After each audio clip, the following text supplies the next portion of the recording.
Have you ever wondered why the most caring, devoted, and loving women often end up with a sense of quiet disappointment? You give your all, holding nothing back. You anticipate his every desire, solve his problems, and create a perfect world around him. And in return, you get not passion, but polite gratitude. Not adoration, but habit. The fire that once burned between you slowly turns into the steady but suffocating warmth of a central heating radiator. You have become indispensable to him, but you have stopped being desirable. This is one of the most treacherous traps that, according to statistics, 8 out of 10 women unconsciously fall into. A trap that Carl Jung would have called a tragic confusion of archetypes. You wanted to be his muse, his lover, his very anima, the embodiment of his soul. But instead, without noticing, you put on the persona of the mommy.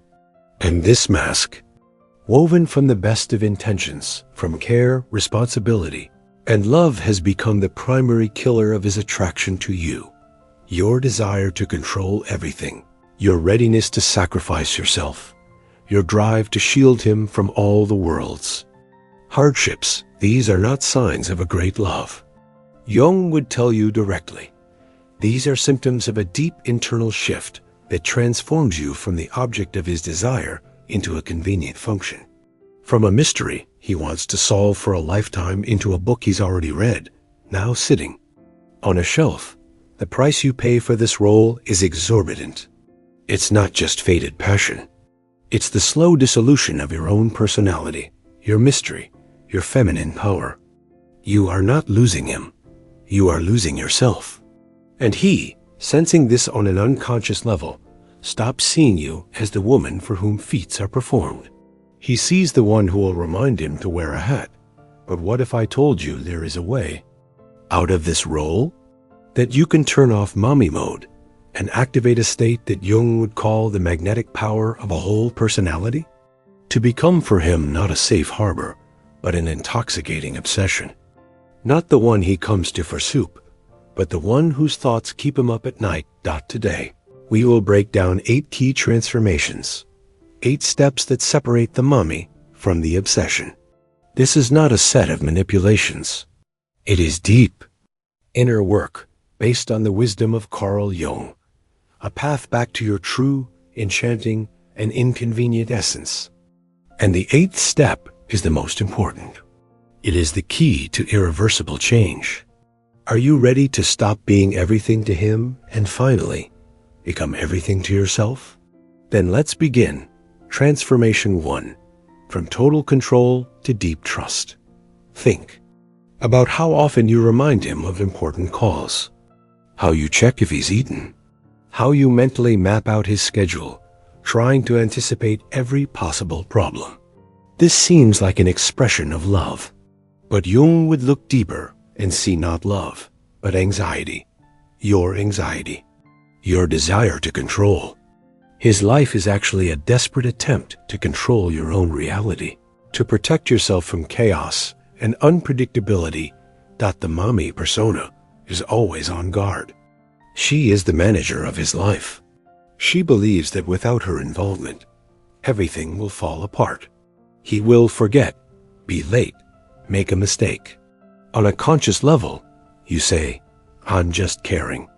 But in the language of the unconscious, it sounds different. "I don't trust you. I don't believe in your strength. You can't handle it without me."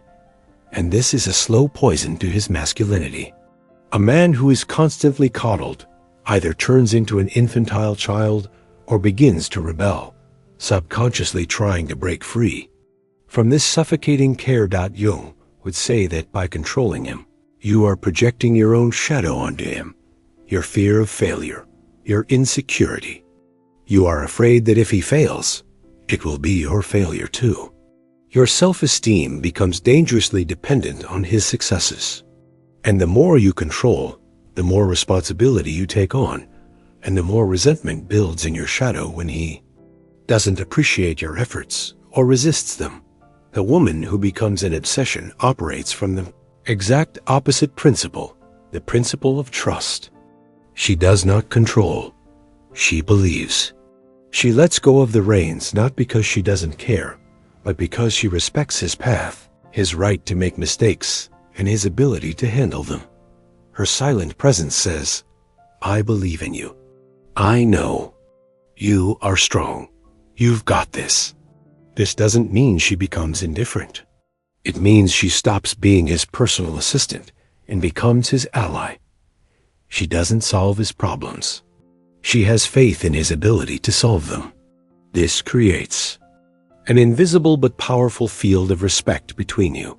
He feels that with her, he can be a man, not a boy who needs to be led by the hand. The transition from control to trust is an act of your own individuation, your psychological coming of age. You separate your identity from his. You recognize that his life is his responsibility. And in that moment, a miracle happens. A huge amount of your energy, which you used to spend on control, is released. You can finally direct this energy toward yourself, your life, your interests. And the man, seeing not an anxious manager beside him, but a calm, self-assured woman who trusts him and the world, begins to be drawn to that tranquility. He sees in you not a function, but a source of strength. And this gives rise not to habit, but to admiration, transformation too, from rescuing to pure inspiration. He's having problems at work. He's down. And there you are, led by the mommy instinct, immediately rushing into the fray. You start giving advice, looking for solutions, calling acquaintances, comforting him as if he were a fragile vase. You become his rescuer. You hoist his burden onto your shoulders, sincerely believing you are helping. But Jung would see a dangerous game here. The rescuer archetype is often the other side of a hidden desire to feel needed and strong. By rescuing him, you unconsciously place him in the position of the weak one, the victim. You deprive him of the opportunity to go through his own crisis and emerge stronger. Every time you save him, you send him a message. You are weak. You can't do it yourself. This is humiliating to his masculine self, even if he accepts your help with gratitude. Moreover, this role exhausts you. You become an emotional crutch. Your shadow fills with fatigue and a hidden contempt for his weakness, which you yourself are cultivating. The relationship turns not into a partnership of equals, but into a therapy session where you are the eternal therapist and he is the eternal patient. There is no room for passion in such a dynamic. There is only function and dependence. A woman who is an obsession will never be a rescuer. She will be an inspirer. What's the difference? A rescuer gives a man a fish. An inspirer believes that the man can catch it himself. When he has problems, she doesn't rush to solve them. She does something far more valuable. She creates a space where he can find the solution himself. She will listen to him. She will look at him with unshakable faith in her eyes and say, "This is a tough period, but I know you. You will get through it." She doesn't offer advice unless he asks for it. Instead of fussing around him, she continues to live her own life brightly, interestingly, fully. She goes to her classes, meets with her friends, is passionate about her projects. This is precisely what inspiration is. He looks at her and sees not pity, but strength. He sees that her world has not collapsed because of his problems. Her inner foundation is unshakable, and her wholeness, her faith in him, is more powerful than any advice. She becomes not a crutch for him, but a lighthouse. Looking at her light, he finds his way out of his own darkness. He doesn't want to lean on her.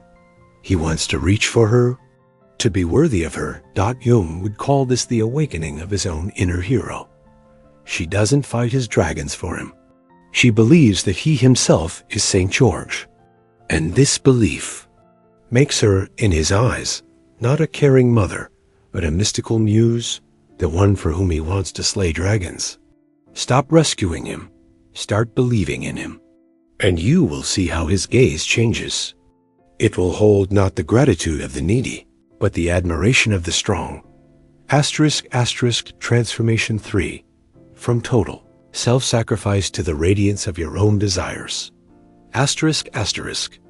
Here is a classic mommy scenario. Your friends invite you to the theater, but you decline because he'll be home from work tired, and you need to make him dinner. You dreamed of taking a ceramics class, but you postponed it because the money is more needed for new tires for his car. Your life, your hobbies, your dreams are slowly pushed to the background. At the center of the universe is him, his comfort, his needs.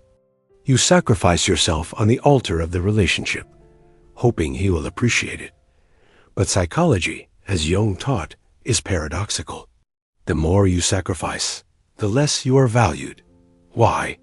Because by giving up your own desires, you broadcast to the world and to him first and foremost that your desires are not important. You yourself devalue your life, your personality, your time. You become the backdrop for his life, convenient but uninteresting. Jung said that an unlived life is the greatest debt we leave to our shadow. Every time you say no to yourself for his sake, your shadow fills with bitterness, resentment, and unexpressed energy. You may be smiling, but a dull dissatisfaction grows inside you, and he feels it. He senses this unspoken claim, this weight of your sacrifice that he never asked for. A man is not attracted to a woman who is a victim. He is repelled by the guilt she awakens in him. The woman who is an obsession lives differently. Her greatest romance is with her own life. She has her own passions, her own goals, her own small and large joys that do not depend on him. She is engrossed in her dance classes, learning a foreign language, growing violets on her balcony, or writing a book. Her life is full and interesting in its own right. He is a wonderful, desired, but still an addition to her world, not its center. When she goes to the theater with her friends, she doesn't feel guilty. She enjoys herself. When she spends money on her classes, she doesn't apologize. She invests in herself. And this is precisely what makes her incredibly attractive. He sees beside him not a service staff, but a separate, radiant universe that he wants to touch. Her sparkling eyes, when she talks about her passion, fascinate him more than any candlelit dinner. Her declining a date, because she has her own plans, makes him value his time with her even more. She isn't playing hard to get. She is genuinely busy with her own life. Her energy is generated from within. She doesn't wait for him to come and make her happy. She is already happy.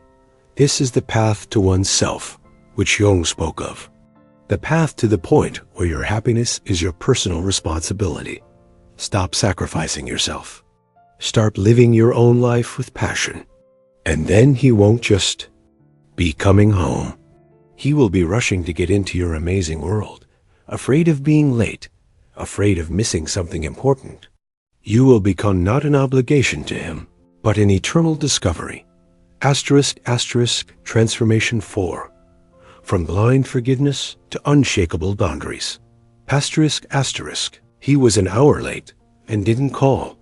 He spoke to you rudely in front of friends. He forgot an important anniversary. The mommy reaction is predictable. Sigh, swallow the hurt, and say, "It's okay. I understand. You're so tired." She is afraid of conflict. She is afraid of seeming demanding or like a nag. She is ready to forgive anything, just to keep the peace. But Jung would say that peace bought at the price of self-respect is not peace, but surrender. By constantly forgiving what causes you pain, you are not demonstrating your wisdom. You are showing that it's okay to treat you that way. You are blurring your own boundaries, allowing others to trample on your territory. You are teaching him that your peace of mind is worthless. The persona of the kind and all-understanding woman is one of the most dangerous masks. Beneath it hides a shadow boiling with suppressed anger and resentment. These feelings don't disappear. They manifest as passive aggression, cold detachment, psychosomatic illnesses, or sudden explosions over minor issues. You aren't solving the problem. You are bottling it up inside yourself. The woman who is in obsession is not afraid of conflict because she values herself more than the illusion of tranquility. She doesn't throw tantrums. She doesn't scream or accuse. She does something much more powerful. She calmly and firmly states her boundaries. When he speaks rudely, she doesn't get into an argument. She might look him in the eye and say quietly, "But clearly, that's not how you talk to me," and then change the subject or leave the room. When he forgets an important date, she doesn't pretend nothing happened. She says, "I was very hurt and sad that you forgot. It was important to me." She doesn't demand an apology. She states the fact and identifies her feelings. She is a mirror. She shows him the consequences of his actions. There is no manipulation. In her words, only dignity. She is not afraid of his reaction, anger, silence, or resentment, because her inner peace is more important to her than his approval. This is the integration of healthy aggression from one's shadow, which Jung talked about. Anger is not always destructive. It is the energy that protects your boundaries. The ability to say no, the ability to define what is unacceptable, is a sign of psychological maturity. A man, faced with such clear but calm boundaries, might, at first, be taken aback. He's used to getting away with everything. But then, on an unconscious level, he begins to feel respect. He understands that he is with not a spineless creature, but a person with her own code of honor. A person who values herself. And what has value automatically becomes desirable. You stop being convenient for him, and you start being valuable to him. *** Transformation 5. From constant availability to precious presence. *** Your phone is always with you. You reply to his texts the moment they arrive, no matter where you are. You are ready to drop everything if he calls and says, "Come over." You are always available, always online, always ready. The mommy believes that such total availability is proof of her love and devotion. But a fundamental law of psychology states, that which is always available in unlimited quantities loses its value. Water in the desert is a treasure. Water from the tap is commonplace. By becoming available to him 24/7, you turn yourself into tap water. He knows you're always there, always waiting. The intrigue disappears. The tension that gives birth to attraction dissipates. Jung might connect this to the concept of energy. Your attention is your energy. When you thoughtlessly direct it at him at any given moment, you devalue both yourself and that energy. You become predictable. And anything predictable eventually becomes boring. A woman who is in obsession intuitively understands the value of her energy. She is not always available, and not because she's playing games, but because she has her own life. When she is with a friend, she is fully present there, and her phone is in her bag. When she is engrossed in her project, she might not see his messages for hours. When she is taking a bath or reading a book, that is her sacred time, and she will not interrupt it for a non-urgent call. Her availability is not a constant, but a gift. A gift he receives when she is truly free and wants it herself. And this changes everything. Her replies don't come instantly, which makes them more eagerly awaited. Her agreeing to meet is not a given, but a valuable event every time she chooses herself and her own activities. She increases her value in his eyes. He begins to understand that her time and attention must be earned, that he must compete for them against her interesting and full life. This creates a healthy excitement, a desire to be part of her world. Stop being in constant standby mode. Fill your life with events that are important to you. Turn off your phone. Allow yourself the luxury of not replying immediately. Your presence beside him will become not a habit, but a celebration. He will cherish every minute spent with you because he will know that those minutes are your conscious choice, not an automatic reaction. You will cease to be background noise and will become beautiful music that he will long to hear. ***, Transformation 6. From emotional fusion to radiant autonomy. ***, when he feels bad, you feel bad too. When he is happy, you are happier for him than you are for yourself. His mood determines the weather in your home and in your soul. You are in a state of emotional fusion. The mommy considers this the highest form of intimacy and empathy. We are one. But Jung would warn that fusion is not intimacy, but a substitute for it. It is the loss of self in another. In fusion, there are not two individuals, but one blurry, anxious mass. You lose the ability to distinguish your emotions from his. You take responsibility for his emotional state, trying to cheer him up when he's sad and calm him down when he's angry. This is an incredibly exhausting job that deprives you of your own emotional center. There is no air in such a relationship, no space for mystery, for individuality. He feels this weight. He subconsciously senses that you are using him as a barometer for your own state, and this robs him of the freedom to be himself, to experience his own feelings, separate from you. The woman who is an obsession, by contrast, is emotionally autonomous. This doesn't mean she is cold or indifferent. It means she has her own independent source of light. Her mood does not depend on his mood. If he comes home in a bad mood, she will sympathize with him, but it won't ruin her evening. She will continue with her activities, radiating calm and stability. She is not a weather vane that turns with his wind. She is a lighthouse. A lighthouse stands firm and shines in all weather, in storm and in calm. Her emotional stability becomes an anchor for him. He knows that with her, he can weather any of his own storms without destroying her. This gives him a tremendous sense of security, and at the same time, freedom. Her happiness is her responsibility. She doesn't wait for him to come and make her happy. She herself is the source of her happiness, and it is to this light that he is drawn. A man is fascinated by a woman who is capable of being happy on her own. He wants to understand the secret of her inner harmony. He wants to warm himself by her fire, practice emotional detachment. When he is angry, remind yourself, this is his anger, not mine. When he is sad, tell yourself, I can support him, but I don't have to be sad with him. Find sources of joy within yourself in music, in nature, in creativity, in conversation. With friends, become your own sun, and then he will be drawn to you like a sunflower, not because you depend on him, but because you are a source of life. ***, Transformation 7. From suffocating predictability to intoxicating mystery.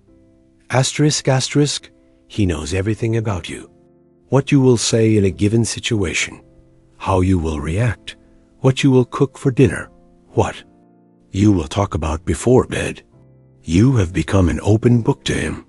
The mommy is proud of such transparency, considering it a cornerstone of trust. We have no secrets from each other, she says. But Jung, a connoisseur of the depths of the human soul, understood that attraction lives where there is mystery. Not lies or secrets, but mystery, the feeling that there are unexplored depths in a person that can never be fully grasped. When the mystery disappears, attraction gives way to familial affection. Passion requires an element of the unknown, of something left unsaid.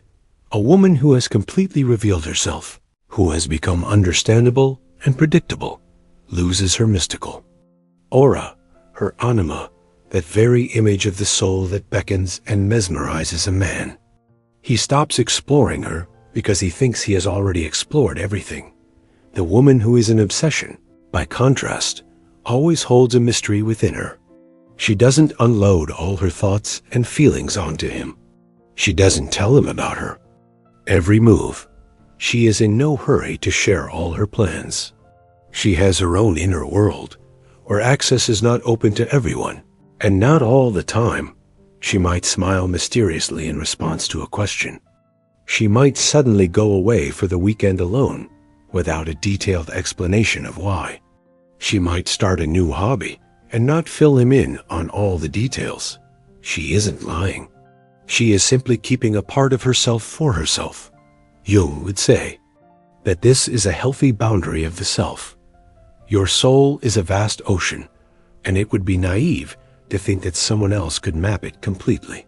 A woman who understands this will never be fully read.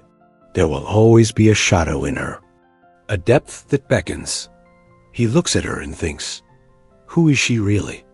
What is she silent about? What does she dream of when she looks out the window? These questions stir his imagination. He tries to figure her out again and again, but like the horizon, she always recedes a little. Don't be afraid to be a little reserved.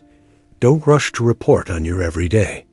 Allow yourself to have your own little secrets, your own thoughts that only you know. Cultivate your inner garden, and don't be in a hurry to give tours. Let him see only its beauty over the fence, and then he will spend his life dreaming of getting the key to the gate. Mystery is not deception. It is respect for the boundlessness of your own soul. ***, Transformation 8. From the language of care to the language of pure desire. ***. And now we come to the most important, most subtle shift. The mommy speaks the language of care. Her vocabulary is did you eat? Wear a scarf. Don't forget to call your mom. This is the language of functions, of domestic life. There is no passion in it. There is no eroticism. It is a language that sustains life, but does not ignite it. Jung taught that words are symbols that shape our reality. By speaking to a man in the language of domestic care, you constantly place him and yourself in the mother-son role. This is the most asexual dynamic possible. You yourself, with your words, are extinguishing the fire. A woman who is in obsession commands a different language, the language of desire. These are not vulgar or explicit phrases. It is a language of hints, of sensuality, of admiration for his masculine essence. Instead of, you look good in that shirt, she will lower her voice and say, when you wear that shirt, I can't think about anything else. Instead of, thanks for fixing the faucet, she will run a hand over his shoulder and whisper, I'm so captivated when you do things with your hands. There's so much power in you.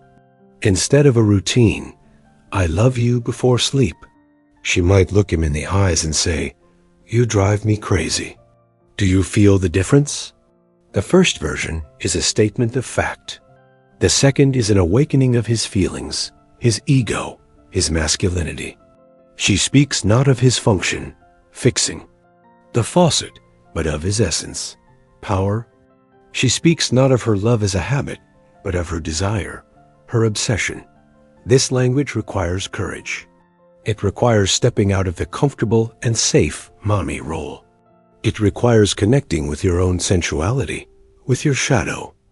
Where suppressed desires and fantasies live. Jung would say that this is the language of the anima, the language of the soul. It is addressed not to his rational mind, but to his unconscious. These words bypass his logic and strike right at the core of his masculine identity. Hearing them, he feels not like an object of care, but an object of desire.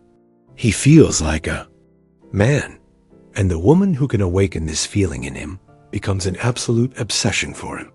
She is the only one who sees not just a good guy, but a strong, desired male. And he will return to her again and again, as if for a fix of this intoxicating sensation. Start practicing this language. Talk to him not about what he did, but about how he makes you feel. Admire not his achievements, but his essence. Stop being his mother. become his sweetest sin.